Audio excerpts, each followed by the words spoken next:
एक बार की बात है, रोहन और सुमन की नई नई शादी होती है। शादी के बाद वो दोनों दिल्ली में एक नया फ्लैट खरीदते हैं। आज उनका नए घर में पहला दिन होता है। सुमन, मुझे तो अभी भी यकीन नहीं होता कि ये फ्लैट हमें इतनी कम कीमत में कैसे मिल गया। वो दोनों आपस में बात कर रहे होते हैं, तभी उनके फ्लैट की घंटी बजती है। फिर सुमन दरवाजा खोलने जाती है। उनके पड़ोसी उनसे मिलने आते हैं। जी नमस्ते, हम सब आपके पड़ोसी हैं। हमें पता चला जी आप आज ही यहाँ शिफ्ट हुए, तो सोचा आपसे एक बार मिल लाते हैं। हाँ जी, आइए ना। आप लोग बाहर क्यों खड़े, अंदर आइए ना। फिर वो लोग घर के अंदर आते हैं। हमें आपसे एक जरूरी बात करनी थी। जी बताइए ना। हो सकता है आप मेरी बात पर यकीन न करें, लेकिन इस बिल्डिंग पर एक 100 साल की बूढ़ी चुड़ैल का साया है। वो चुड़ैल रोज रात को अलग अलग औरतों का भेष बदल कर आती है और सबके दरवाजे खटखटाती है, और जो भी दरवाजा खोलता है वो उससे रोटी और प्याज मांगती है। अगर आपने उस पर तरस खाकर उसे रोटी और प्याज खाने को दे दिया तो वो रोज आपके घर आने लगेगी। फिर अगर आपने उसे अगले दिन रोटी प्याज नहीं दिया तो वो अपने असली रूप में आ जाती है और उन्हें मार डालती है। इस बिल्डिंग में बहुत सारे लोग ऐसे मारे जा चुके हैं, तभी यहाँ के दाम सबसे कम है। हम सब कब से अपना अपना घर बेचना चाहते हैं, लेकिन कोई खरीदने को तैयार ही नहीं होता। देखिए, हम इन भूत प्रेतों पर विश्वास नहीं करते। ऐसा कुछ नहीं होता। ये सब अंधविश्वासों की बातें हैं। किसी ने जानबूझकर ऐसी अफवाह फैलाई होगी ताकि इस बिल्डिंग के दाम गिर जाए और वो इस मौके का फायदा उठा सके। मुझे पता था कि आप मेरी बातों पर विश्वास नहीं करेंगे, लेकिन आप लोगों ने उस भीख मांगने वाली औरत की शिकायत पुलिस से क्यों नहीं की? हमने पुलिस को इसकी शिकायत की थी। पुलिस ने आसपास की भीख मांगने वाली औरतों को गिरफ्तार भी किया, लेकिन कुछ ही दिनों में उन्हें छोड़ दिया। पुलिस को उनके खिलाफ कोई सबूत ही नहीं मिले। रोहन, मुझे तो बहुत डर लग रहा है। कहीं हमने यहाँ फ्लैट खरीदकर कोई गलती तो नहीं कर दी ना? अरे सुमन, तुम भी ना कहाँ इन लोगों की बातों पर विश्वास करती हो। अरे कोई गरीब औरत बेचारी भूखी होगी, इसलिए रोटी मांग रही होगी। इन बेवकूफों ने उसे ही चुड़ैल बना दिया है। आप लोग जाइए यहाँ से। फिर वो सब पड़ोसी अपने अपने घर चले जाते हैं। अजी, आज तो हमारा इस घर में पहला दिन है।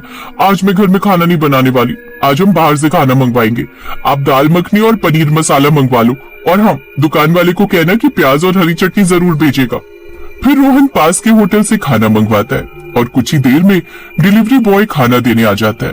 फिर वो लोग रात का खाना खाने लगते हैं। अजी, ये बाकी का बचा हुआ खाना फ्रिज में रख दो, कल गर्म करके खा लेंगे। फिर रोहन बचा हुआ खाना फ्रिज में रखता है और वो सोने चले जाते हैं। उनका पहला दिन बहुत अच्छा गुजर रहा होता है, लेकिन तभी उस काली रात की शुरुआत होती है। अचानक से सबके घरों के दरवाजों पर खटखटाने की आवाज आने लगती है। तभी उनकी पड़ोसी रीता के दरवाजे पर दस्तक होती है। रीता दरवाजे में बने छेद से बाहर देखती है तो एक औरत कटोरा लेकर खड़ी होती है। वो समझ जाती है कि रोटी प्याज मांगने वाली चुड़ैल है। अरे मर गई रे, आज इस कमबख्त को मेरा ही दरवाजा मिला था क्या? अब क्या करूं? फिर वो औरत बार बार उसका दरवाजा खटखटाती रहती है, लेकिन रीता दरवाजा नहीं खोलती। खटखटाती रहे, मैं भी दरवाजा नहीं खोलने वाली। फिर वो औरत आगे बढ़ जाती है और इस बार वो सुमन के घर का दरवाजा खटखटाती है।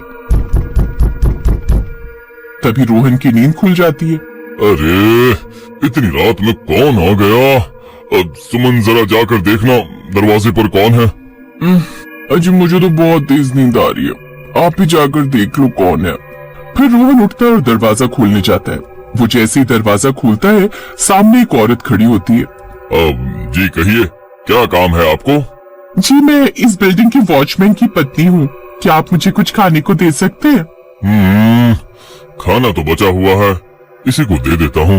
अब ठीक है, आप यहीं रुकिए, मैं अभी आपके लिए खाने को लाता हूँ। फिर रोहन अंदर जाता है और फ्रिज से कुछ खाने को लेकर आता है। ये लीजिए, इसमें रोटियां तो बहुत है, लेकिन सब्जी थोड़ी कम बची है। कोई बात नहीं, अगर प्याज है तो वही दे दीजिए, मैं उसी से काम चला लूंगी। सुमन ने ये प्याज और हरी चटनी मंगवाई थी, इसे वही दे देता हूँ। फिर रोहन अंदर जाता है और प्याज और हरी चटनी भी उसे लाकर दे देता है। तभी वो औरत अजीब सी हंसी हंसने लगती है।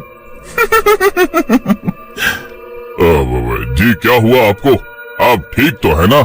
मैं कल भी आऊंगी, मेरे लिए खाना तैयार रखना। फिर इतना बोलकर वो औरत वहाँ से चली जाती है। कल भी आऊंगी? अरे इसका क्या मतलब है? हम कोई तुम्हारे नौकर थोड़ी हैं जो तुम्हारे लिए रोज खाना तैयार रखेंगे। अरे भलाई का जमाना ही नहीं रहा, इस औरत की अकड़ तो देखो जरा। फिर वो औरत रोहन की बात का कोई जवाब नहीं देती और वहाँ से चली जाती है। ये सब रीटा अपने दरवाजे से देख रही होती है। हे भगवान, ये रोहन भैया ने क्या अनर्थ कर दिया।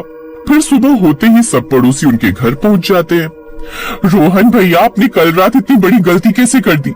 मैंने आपको समझाया भी था कि रात में अगर कोई औरत आए तो उसे कुछ खाने को मत देना। रीटा बहन, ये तुम क्या कह रही हो? ये कब हुआ? अरे सुमन, रात में तुम सो रही थी, तब बिल्डिंग के वॉचमैन की पत्नी आई थी कुछ खाना मांगने। तब मैंने उसे फ्रीज में पड़ा बचा हुआ खाना निकाल कर दे दिया। बस इतनी सी बात है। ये इतनी सी बात नहीं है रोहन भैया। और आप किस वॉचमैन की बात कर रहे हैं?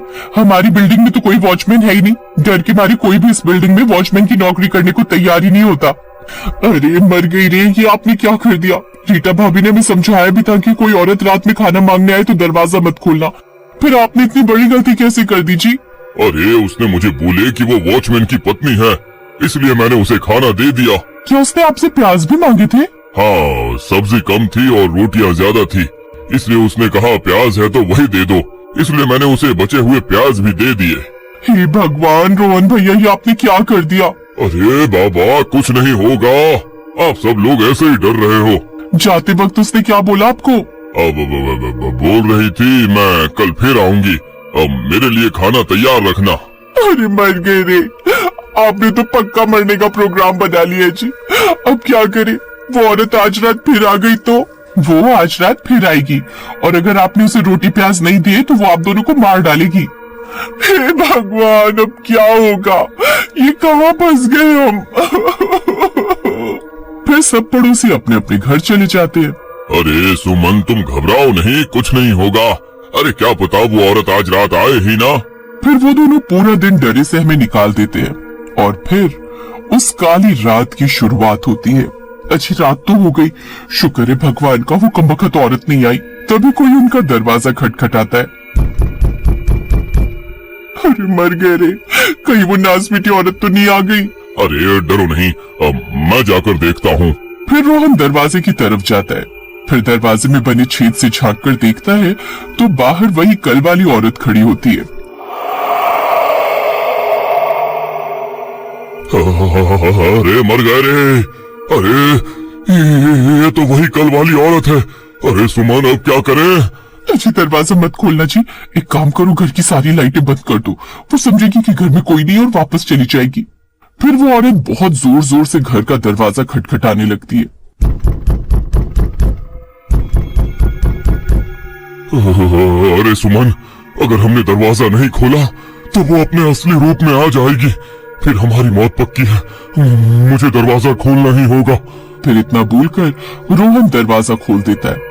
सामने वही औरत कटोरा लिए खड़ी होती है। इतनी देर लगती है दरवाजा खोलने में? हाँ बोल।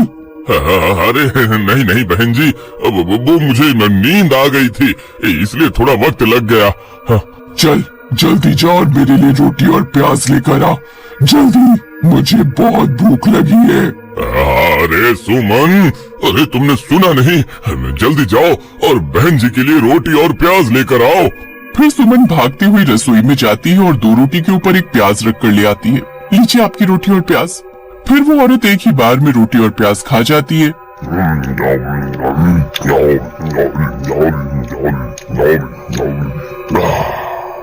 मुझे और भूख लगी है, जल्दी जाओ और रोटी प्याज लेकर आ। फिर सुमन भागती हुई जाती है और फिर से 2 रोटी और प्याज लेकर आती है और उस औरत को देती है। वो औरत एक झटके में पूरी रोटी और प्याज खा जाती है।